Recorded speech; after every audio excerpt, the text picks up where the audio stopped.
Welcome to the Connected College podcast. I'm your host, Elliot Felix. I've helped more than 100 colleges and universities change what they offer, how they operate, and how they're organized to enable student success. And if you're a leader in higher ed and you think that the silos and separations get in the way of student success, then this podcast and my upcoming book, The Connected College, are for you. We're here to learn and work together to bust silos, question tradition, and forge partnerships so that students feel connected to their college, their community, their coursework, and their careers. Turns out it's a bad idea to poll voters in Kentucky a week after their basketball team loses.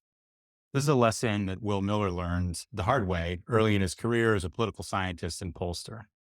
He went on from that faculty role to leading accreditation and assessment functions at 3 different institutions and even providing software and consulting to hundreds of them. We have a great conversation about how assessment is the means and the ends is continuous improvement, which he believes so strongly in. He recently renamed his assessment and accreditation department at Embry-Riddle into continuous improvement and institutional performance.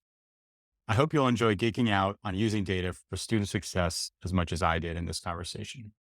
Welcome, Will Miller. Can you tell us a little bit about yourself and how you got started in assessment?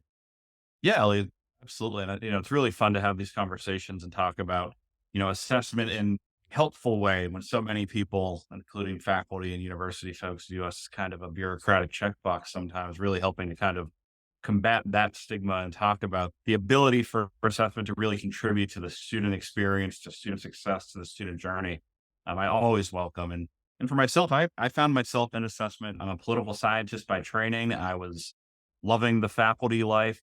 And then I was at a small liberal arts college in Florida getting ready for an accreditation review. And our director of accreditation and assessment had a medical issue and had to take pretty much the entire prep time up to the visit off. And it was kind of all hands on deck. And with my backgrounds in political polling and data, so they kind of asked me about getting involved in the institutional research side and then the bureaucratic side of my studies and public administration. I love policy. So it was, what can we do from a policy angle?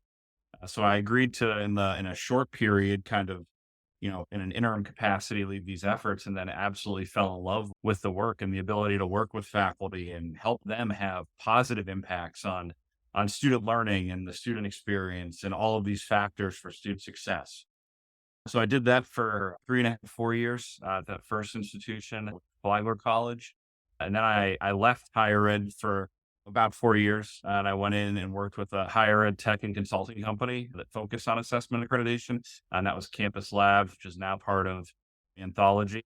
And as my wife finished law school, I didn't love being on the road 4 days a week. So I found myself at Jacksonville University for almost 5 years, overseeing analytics, effectiveness, strategic planning.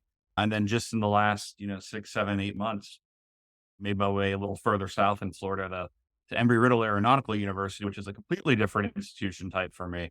I kind of left the private small liberal arts colleges and went to a place that is just fast-paced, innovative, Hyper-focused. We literally tell students we're shooting for the stars, and that's figuratively and literally. So it's I love very that. cool. I love it. Anytime you can have that, you can have your vision also work as like a dad joke or a pun, I think is a win. And it's so funny because I didn't really realize even until the last few weeks that was a term that we used, but I started hearing it from our admissions folks and our advancement folks.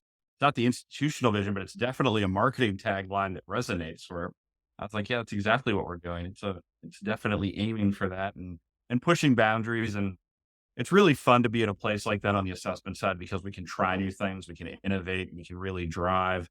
And we have faculty that are in that mindset, so they're on board, and we have students that are in that mindset and staff that are really looking for that kind of high achievement STEM side, which it just opens doors you may not have all the time at other institutions. So for folks that don't know what the Office of Institutional Assessment and Research or the Office of Assessment and Accreditation does, give us kind of the overview of those functions in higher ed. And it's funny, I'll tell you, it's in the last few weeks, we've actually rebranded my entire group Oh, for a lot of nice. reasons. When I got to Riddle, we were the Office of Accreditation and Assessment.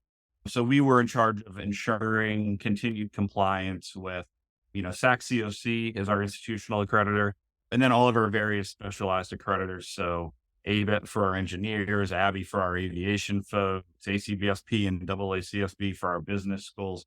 So really just making sure that they're well positioned. We're doing the things we're supposed to do. We're using data to make improvements. We're measuring the impact of those improvements.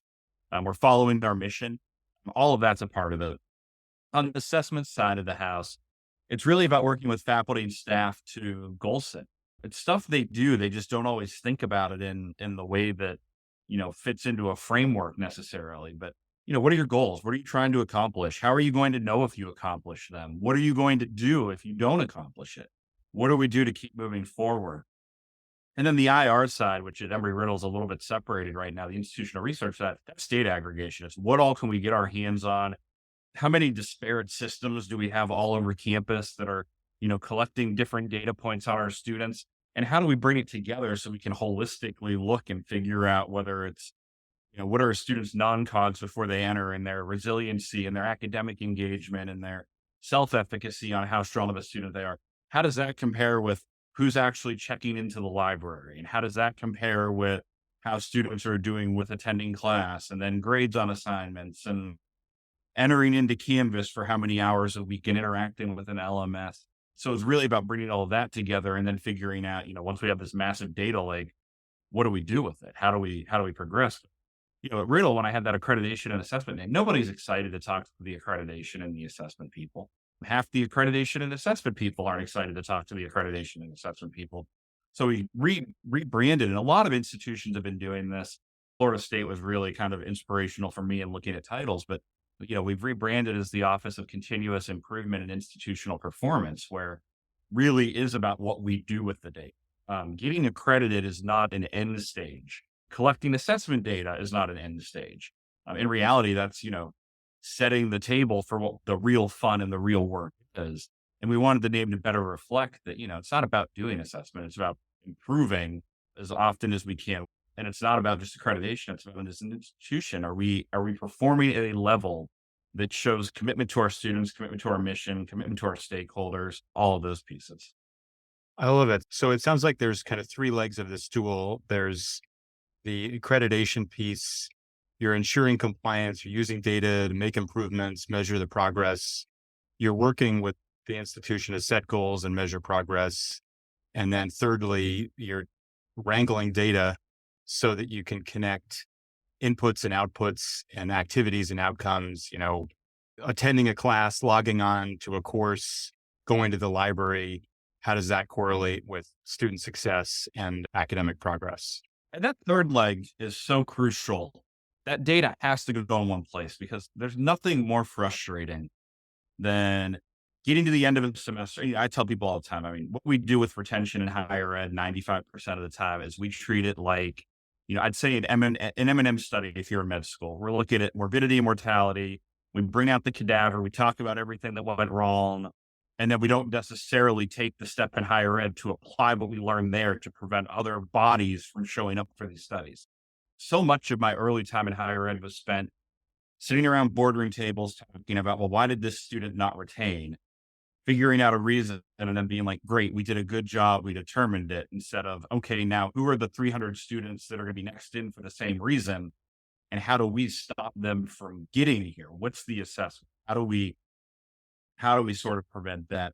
And that proactive kind of predictive piece, we need the data to be able to know. I want to know from the moment a student applies, what are their percentage chances of retaining through the first year and graduating in time?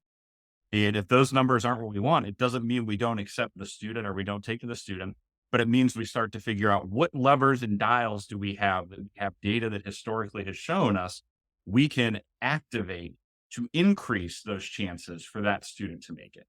Right. And if we're not being proactive and thinking about it that way, it gets really, really tough. And we're always kind of chasing our tail. And for our students, that's not a good spot to be in. Right. You hinted at some of these measures in terms of first year retention and on-time graduation. How would you define student success? That's a question where I differ from a lot of my colleagues. I'm not an advocate that it's my job to define student success. I think a student defines what success looks like, and we have a role in helping them elevate that expectation. And I say that because, your traditional student success measures, like you said, first year retention rate, getting them to stay in school, 4-year graduation rate, 6-year graduation rate, career placement, first job earnings. All of those are super valid measures. But let's use student retention as an example. Let's say I have a student that's got a 1.2 GPA at the end of their first year. They're getting no institutional aid and they're paying $60,000 through private loans or federal loans to attend and go to our institution.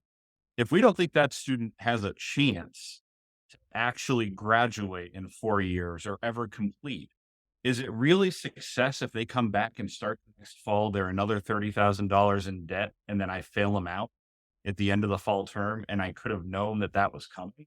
I have a hard time, from an institution perspective, sure, that's retention. For that student, would it have been more successful if we had a conversation at the end of the spring and said, I'm not sure this is the right fit for you right now. Maybe you go back and try a couple of classes at a community college and see if you can kind of wrap your head around academic performance and pay a little less money and then come back. Or, there's times where students leaving are not the worst thing for the students. The first place I ever taught and advised, our two best students we had at that institution in my program, I helped transfer out, where I was like, we're a great school at a great place. If I can get you into the Walsh School at Georgetown and you want to go into the Foreign Service, I'm doing you a far better job, even though this will look like a loss or an unsuccessful outcome for our institution. I had students all the time, my Flagler MJU, that would come and say, I'm here for 2 years. I really want to go to the University of Florida or the University of Central Florida. And I got waitlisted at the beginning. So I'm going to do my gen ed here and then I'm going to leave and transfer there. For that student, they might come have the best 2 years of their life and they still follow their path and they transfer to the University of Florida and they leave super happy. Now they're a non-grad and a non-retainee, but we succeeded in helping them meet what their actual goal was at their time at our institution. Right. So I imagine then you're a fan of thinking about persistence and retention, holistically. Like if they persist somewhere else in higher ed and it's better for them, then, so much the better for everybody. And it sounds like for you, the key is like defining student success from the student perspective, right? Like retention, graduation, career placement, starting salary. Some of these are somewhat, from an institutional purview. I heard a story recently of a co-op school that was kind of de-emphasizing the co-op for computer science because everybody was leaving after the third year with a good job. And that sounds like, sort of in the same camp, great for the student. Maybe it doesn't look so great, from an institutional data point of view. So it's all about defining it for the metrics that matter to the student. And I mean, I'm a big advocate for use the user-defined field, which I know IT and data people hate, but ask the students when they enter, what's your goal? What does success look like for you in your interaction with this institution? And again, the one thing I want to make sure I'm clear on is it's not that I would just accept the student saying, I'm going to come for 2 years and leave. I mean, obviously the goal is they fall in love with it. It's a great fit. It's where they need to be. They decide to stay. But I'm not going to be mad at myself if they do exactly what they said. And you're right on the co-op. I mean, we have that at Embry-Riddle. Aviation maintenance. If you can work on plane engines and plane parts, you can get a job wherever for pretty much whatever salary you want anymore. And we do have a number of students where as soon as they pass their federal certifications, companies show up and offer signing bonuses and everything else. And it's hard to look at a student who says their goal was to get a job working for Delta, working on plane engines, and they get offered that after their sophomore year and they want to go. It's like, well, you got your ambition. So as long as you're comfortable that that's what you want to do for the rest of your life, this might not be a bad thing for you. And the hope is you had a good enough time with Embry-Riddle during your first 2 years that you remember us and you become a donor and you're an engaged, even though you're not a graduate, but you have experience and you remember us and want to be involved. And all of those pieces come with it still. It doesn't mean you disappear forever.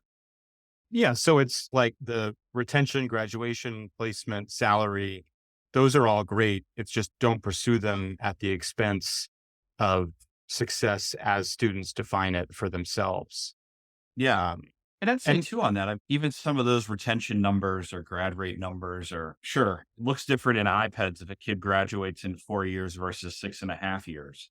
But would I rather graduate the kid in 4 years who is now mentally drained, self-doubting because of all the stress they brought on themselves, that's worked through a bunch of problems, that's half learned everything and gotten through with, let's say, not that I care about grades as a be all end all, but let's say they go through with C's versus if they would have taken an extra year, they go through with A's. They're more relaxed. They're in a better place leaving. I mean, part of the student success piece is we have to be thinking Right. holistic about it. It's not just about performance.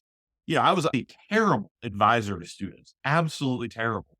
I would be the one where, they'd come in 4 weeks before the end of the semester and be like, well, I have B's in these three classes and I have, a low D in this class and I'm really struggling and I can't keep up. And I'd be like, stop going. Just write that off as an F. You're done. Because what you're going to do otherwise is you're going to put all your energy into making that D stay a D. And all of your B's are now going to be C's and low C's. You're going to be stress tired. You're going to, really screw this mess up. So just drop it. Just be done. And faculty peers would be like, you can't tell them to do that. And I'm like, probably a lot better for this kid's mental well-being and their chance for academic Right. performance to say, this is a sunk cost. I'm already in it. I can't get out of it, but let's look long term. So we have to be open to these conversations and recognizing that for some students, that's a better option. Some students that are type A would never be able to handle the idea of not giving their all, but we need to know our students well enough to be able to tell what they need. Well, and I feel like we just talked about, or you just identified another measure of student success, which is mental health. And I'm Yeah. wondering what other, perhaps more qualitative things you'd include in that definition, like, the skills you're building or the network you have. What else is in the mix for you? Yeah. For me, I mean, I look at student success. I do believe a big one's affinity. And whether that's to the institution, the people at the institution in some way, shape, or form, I want a student coming, I don't want students coming to Embry-Riddle just because they know we're top tier flight school or staying just because we're top tier. I want them to come and enjoy their time. I want them to like the institution. I want them to like their faculty. I don't want at the end of the day for them to say, it was a really bad experience and I didn't like it, but I'm really glad I got a degree from a fairly prestigious STEM school. No different than, I wouldn't want a kid to go to Harvard and be like, I hate it here. These aren't my people. I'm not learning what I want to learn, but I can't leave because it's Harvard. So I think that affinity, and that can come from, the Purdue studies, the Lumina stuff shown us over and over. That can be a relationship with one faculty member. That can be, I like my friends. That can be, I like a social club. That could be, I love my major, but something that makes them, something has to bring them joy on a campus for that to be there. So what that is, I think is a big part. And I think too, you mentioned the skills. There's so many skills, the core skills that, we all care about in higher ed, we bake into everything as opposed to really focusing on. So if you look at, you mentioned some of them, whether it's, written communication, the ability to speak publicly, data analytics is getting there now, coding languages, what are the skills that, are embedded within all of our programs? And then bringing assessment into it. How do we assess to make sure students aren't missing these skills? One of the things that I think tends to happen, we've noticed on our own campus that we have lots of campuses where students work in groups, lots of group work. It's very realistic. It's how they're going to work as engineers. It's how they're going to work in the aviation field, all of these things. We don't have many courses that teach you how to work in a group. We just put you in a group, you Right. do group work, we check the box and say that's collaborative learning. But we've never actually told you what it's like to be in a group of people you like working with or people you don't like working with, or what happens when nobody in your group does anything and you have to do it all. Of this recent national survey, Bright Spots, student experience snapshot, like of the 68 metrics, the absolute lowest is group work at Yeah, 42% satisfaction 100%. because everyone's expected to do it and no one's taught how.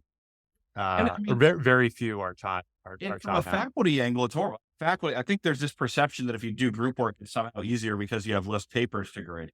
I mean, there's no denying. I mean, you end up with less to grade. But I would rather grade another 1,000 papers than spend hours trying to mitigate intergroup conflict between Right. Joey didn't do his part, so I refuse to do mine, but I'm going to turn it in because I want to make sure I get my grade. But you can't give Joey credit. Like the politics of that is, it makes anything I Yeah. studied in political science seem like nothing in some ways. It feels like. Well, it's Uh, just like any manager will tell you, right, that like the people issues are much thornier and more complicated than than the content stuff. Yeah, and you're right Um, though on the group work because it's not just we don't teach them how to do group work. Nobody's and this is a general part in higher ed. I mean, we've never taught faculty how to do good group work or how mhm. to instill good group work or anything. So like you said, it's tough. And so you alluded to the fact that part of what assessment can do is measure, whether or not students are getting these valuable skills. Paint a picture for the role that assessment can play in enabling student success. For me, I mean, obviously, I'm an assessment person who cares about student success. So it's probably no shock that I think assessment does play a role here. But I think assessment is where we start to figure out holistically what's working and not working with our students. And again, clear here, I'm not talking just academic assessment. I mean, what happens in the classroom is one thing. But I mean, if we break it down by hour a day, let's say a student has 4 hours of class a day, that's 20 hours of their day is not spent directly in a classroom dealing with academic issues.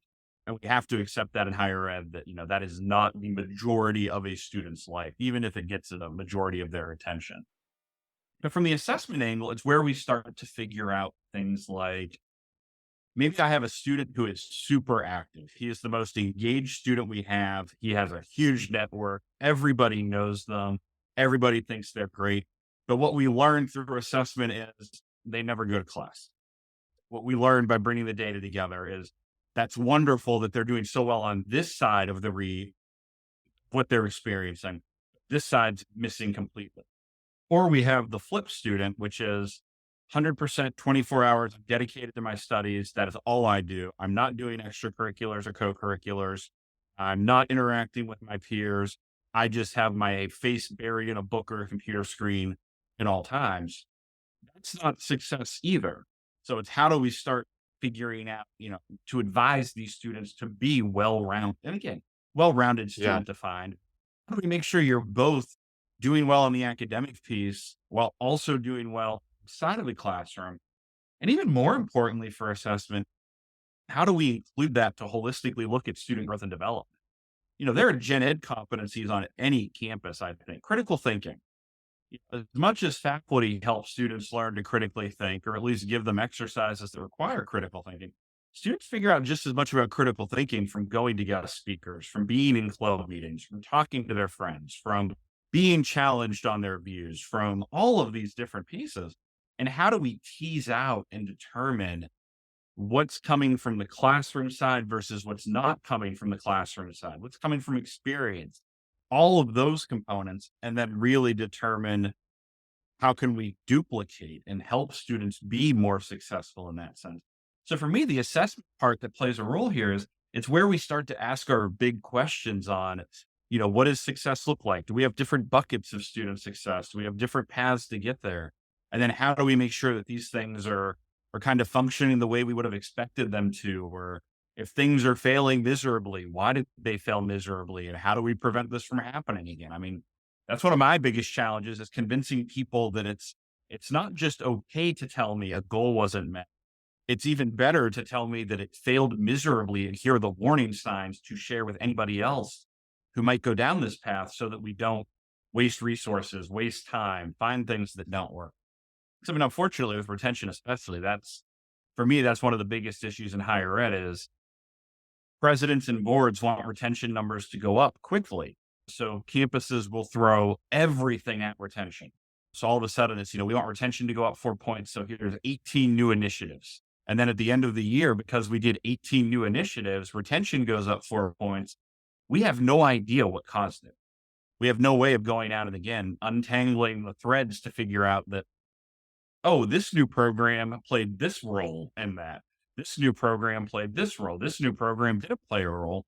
And instead, we find ourselves trapped in, well, if we want retention to stay high, we have to continually fund all 18 of these things now, which ironically works against student success because then we have students that are Right. over-programmed.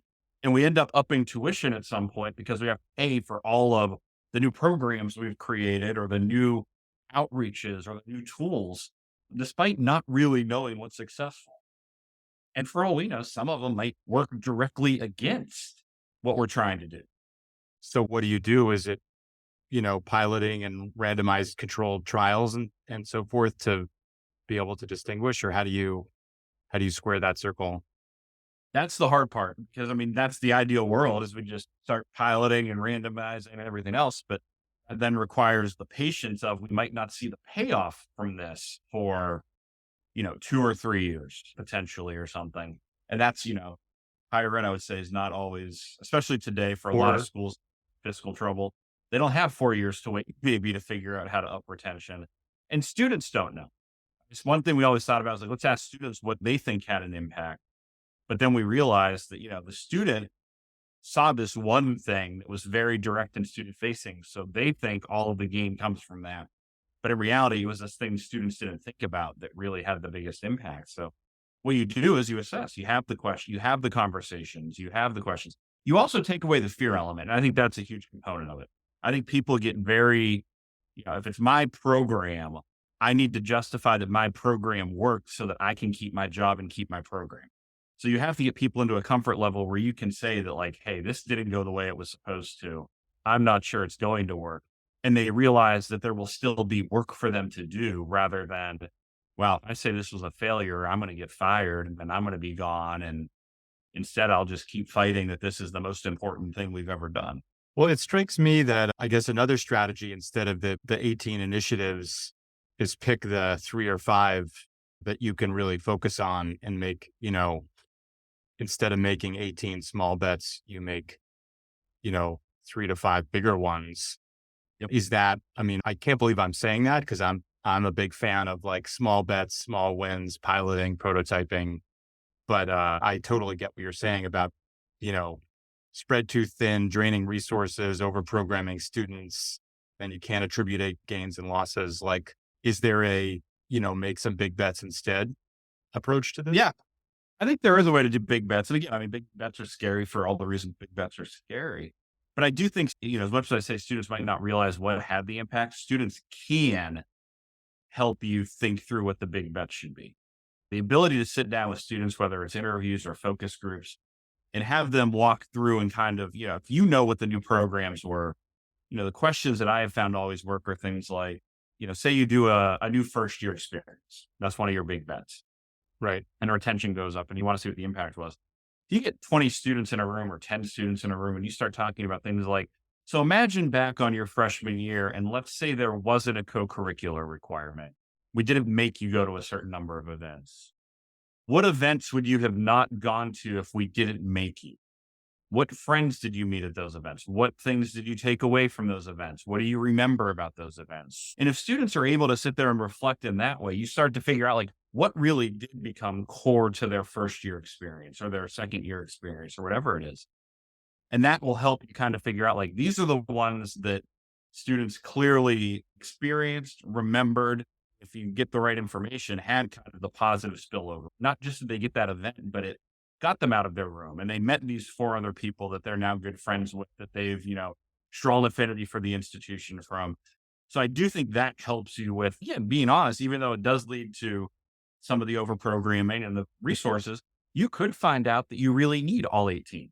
Like if we want this to be the retention rate, this is what we have to do because they're impacting different students. And that's, I'd rather know that than not know that, because that way, if I do have to make hard cuts or just feel like I need to make decisions to slim down, I can know what the impacts are going to be. Yeah, I tend to be like you. I like the small bets. I'm an advocate. You mentioned the idea of A/B testing. I've implemented things where we've A/B tested, where it's okay, let's just see what this looks like. And let's see if there actually is a positive bump from the students who experience versus the students who don't. And then again, it's no different than, for me, a clinical drug trial. If you find out the drug works, you darn well make sure everybody, the control, gets the drug too afterwards. And that's just, I'll say that I think all of this conversation for a lot of traditional higher ed folks would be, if I walked into certain areas of a campus and said, we're going to think about A/B testing a student success program. It would probably be like, shock and gas looks, jaws would hit the floor. We can't do that. That's not higher ed. But we have to be nimble and we have to start being willing to be innovative. Just look at pure numbers. The demographic cliff is coming and we keep, I think we're in that happy honeymoon phase where if you look at those high school grad numbers, at my institutions, we've talked about, I always bring it up. We're going to feel really good for the 3 or 4 years prior to the cliff because all of those data points showed us that there's a nice little steady incline and then the floor falls out. And all of a sudden, if you get a student to commit to your institution when there are so many fewer to pick from, you're going to want to make sure you retain them. And financially, schools are not going to be able to just retain students by offering them persistence scholarships forever. I already, my previous institution, I'm going to guess that they're from based on where they were last year, they're probably at an 80%, if not over an 80% discount rate for their freshman class. And when I hear that, what I always think is, oh, good. So all those published numbers we have, if I see 5 students walking together, I have one tuition payment, an 80% discount rate. And we have to be thinking that way.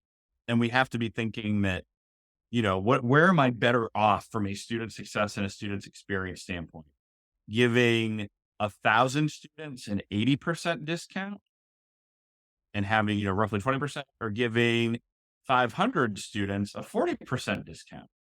And I still have the same tuition money, but I might be much better built to really impress 500 students as opposed to 1,000. That is something that the conversations people are willing to. Those are conversations that don't happen outside of boardrooms and presidential cabinet meetings, which is fine. But I think faculty and I think student support staff and student facing folks could really add a lot of color to what their world looks like based on those types of decisions being made. Yeah. Well, and there's that focusing theme again, right? Like of not spreading yourself too thin with discounts or resources or programs. That seems like a big recurring theme.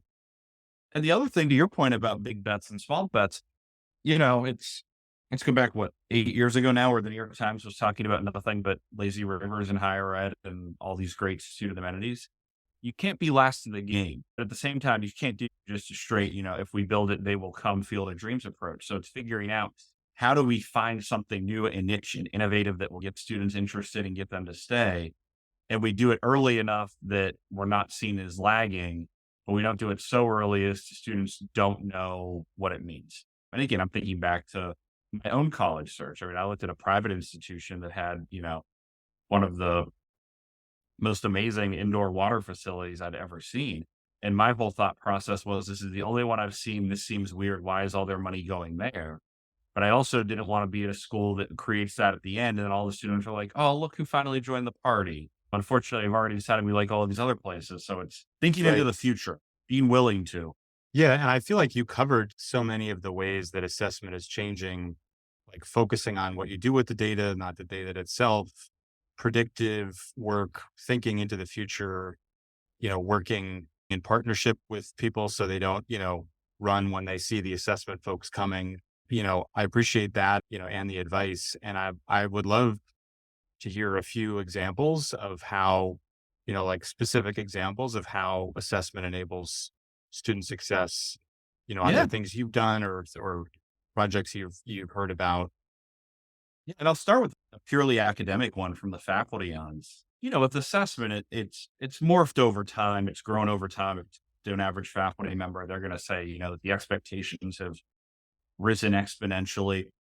The one thing we haven't been as good with in higher ed, expectations for what? Of what needs to be reported and what we're going to ask for and the level of, they're going to think that bar has gone from, again, most faculty, a vast majority of faculty do not feel this way. I still have faculty I work with. They're like, I already do grades. That's assessment. Grades are assessment. And having to have that debate on why grading is different than assessing and everything. Even though we have courses, we have programs, we have faculty that teach students. We have some type of program learning outcomes. There's something that we want students to be able to do as a result of getting out of this program. We have course learning outcomes. There's some reason we have them take this course. We work on the assumption that, in some type of map, the course outcomes match to the program outcomes. And, we have this beautiful kind of tapestry of how learning occurs. And faculty will put those together and pat ourselves on the back and say, man, this is a beautiful curriculum map. We never tell the students what the curriculum map is. I feel like we're very, unattached with the students, detached from having them be a part of that. One of my greatest examples of assessment enabling student success is the ability that we've done on a couple of campuses now, where we will meet with graduating students. We will sit down and give them their program learning outcomes, and then all of the courses they took that were required for their program.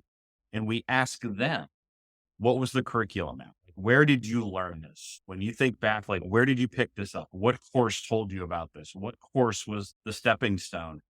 And then going back to faculty and almost heat mapping out for them, here's the curriculum map you had. Here is the student perception of the curriculum map they just experienced. And what's so great about this from a student success angle is it doesn't change what the faculty are doing. It doesn't necessarily change the program at all, but it leads to better conversations. When we did that at two of my previous institutions with programs, all of a sudden they're starting out the first day of class by telling their students, this course is going to cover these things. This ties into our program in this way. This is why it's essential that you do well and think about these things so you can be ready to do this later. Not just students either. We have so many times in higher ed where adjuncts are teaching courses where they don't know how their course fits into the broader scheme. So if say I'm teaching intro to political science, say I'm teaching just a gen ed kind of covering the subdisciplines of political science. If that course in my eyes is just a gen ed course and that's all its purpose is, I might go really broad and just make sure students get big picture, higher affinity for government and politics, everything else. If you tell me that's a required course that every major takes before they go into a 300 level battery of discipline specific courses, I might make sure I approach it a little bit differently. Or if I'm teaching research methods and the research methods class is there just as kind of an introductory experience for the students. So they kind of learn a little bit about quantitative methods and coding and whatever else. I'll teach it one way. If I know that's a course that is required in their junior year and every student has to do a research-based thesis their senior year, I'm going to have a different caliber into the course, even though it's still going to meet the same outcomes. So we have to think about that mapping, have to see how students are perceiving the map, and then we have to track it. I mean, I mentioned grades. Course grades mean nothing to me in an assessment angle. Like telling me a student got an A means very little. I want to be able to get to from an assessment angle is you have this course learning outcome in this one course. And then you say the student is supposed to take that and be able to do this outcome in this next course. In an outcome level, are students who are meeting the outcome the first time more likely to meet it the second or not? And if they are, which students are struggling to? And if they're not, why not? We have to get to that kind of micro level where we can find out that, hey, students who had an adjunct for intro to chemistry ended up 4 courses later not doing as well in OChem 2 on this outcome. But if they had a full-time faculty member, they did great. And now I have actionable data on student success where, oh my gosh, even though students like the adjuncts, because maybe the adjunct grades the intro chem a little bit easier, we really need them to take it with a full-time faculty member, even if it means they get a B instead of an A, because they'll be more adequately prepared for the later course where we're seeing all the students who have the adjunct aren't capable of keeping up. We have to get to that granularity. And that opens up data disaggregation. It lets us look at equity of learning. We can start, what would prevent us from, say you're at a community college and I'm looking at intro composition courses. Nothing would prevent me from figuring out that students from these 3 feeder high schools can do as well in those intro composition learning outcomes than students from these high schools, and going to the high schools and saying, hey, look, your students aren't coming in as prepared for this, this, and this for some reason. What can we do to help you prepare them to be more adequately prepared so that they're, ready? All of those things just come back to looking at the data we have and then figuring out where do we take the conversation to help the student do better. Again, I'm putting better in air quotes because I don't like to define student success. Better can mean a lot of things there, but how do we make them more likely to feel adequately prepared? Well, this is awesome. Will, I really appreciate your insights on assessment and the role that it can play in designing student success and how all these things are changing and what folks can do differently to prepare for that and perform, make progress. So thank you. It's definitely something I'm passionate about. So always happy to talk about it. I appreciate you letting me, Elliot. Thanks for listening to the Connected College podcast. Subscribe to my Connected College newsletter at elliottfelix.com for insights and excerpts from my upcoming book, tools you can download, and special offers. You can also find more information about talks I've given, articles I've written, and upcoming events there. And please support the podcast by rating and reviewing it wherever you're listening. Let's create connected colleges where students will succeed.